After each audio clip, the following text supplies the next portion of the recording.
স্কুলে পড়লেন না কেন, মাদ্রাসায় পড়লেন কেন?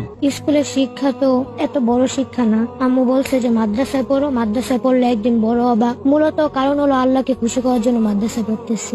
স্বপ্ন কি আছে? আমার স্বপ্ন আল্লাহকে খুশি করাই, একজন হাফেজ হবো, একজন ভালো মানুষ হবো, এটাই স্বপ্ন। আমার বাবা চাকরি করে, মা বাসায় কাজ টাজ করে, হাউস ওয়াইফ। বড় হয়ে মায়ের জন্য কি করবো? বলছিল আম্মু যে আমি মরার আগে যেন শুনতে পারি যে তুই হাফেজ হবি। আমিও আল্লাহর কাছে দোয়া করে যেন হাফেজ হইতে পারি। পারবা মায়ের স্বপ্নটা পূরণ করতে? মানে আল্লাহ তালার কাছে গিয়েছি, এখন আল্লাহ তালা ফিরাই দিবে না। অনেক কুরবানি করতেছি, এখন আল্লাহ তালা দিবে ইনশাল্লাহ। প্রত্যেকটি নামাজের মোনাজাতে কোন মানুষটার জন্য দোয়া করে? সবার জন্য দোয়া করি, আব্বু আম্মু দাদি নানি। বড় হয়ে মায়ের জন্য কি করে? দেখি আল্লাহ তালার কাছে গিয়েছি, আল্লাহকে খুশি করার জন্য গেছি, যে আল্লাহ তালা যেটা ভাগ্যে রেখেছে ওইটাই হবে। মাকে এত বেশি ভালোবাসো কেন? জন্ম দিয়েছে আম্মু, একজন নবীজির কাছে একটা সাহাবী গেছিল যে হে রাসূলুল্লাহ, আমার মার অধিকার কতটুকু আর বাবার অধিকার কতটুকু।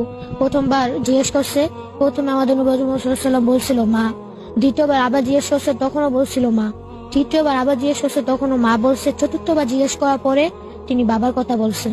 তাহলে মার গুণ 70 আর বাবার 23 গুণ। এজন্য দুজনের সমানভাবে দেখি। আমি মাদ্রাসা থেকে বাসায় আসলে অনেক খুশি হয়, অনেক কিছু রান্না করে খাওয়ায়। আল্লাহ তালার উপরে এত কনফিডেন্স কেন তোমার? আমাদের সৃষ্টি করছে আল্লাহ তাআলাই, পুরো দুনিয়া সৃষ্টি করছে আল্লাহ তাআলার উপরেই অনেক ভরসা।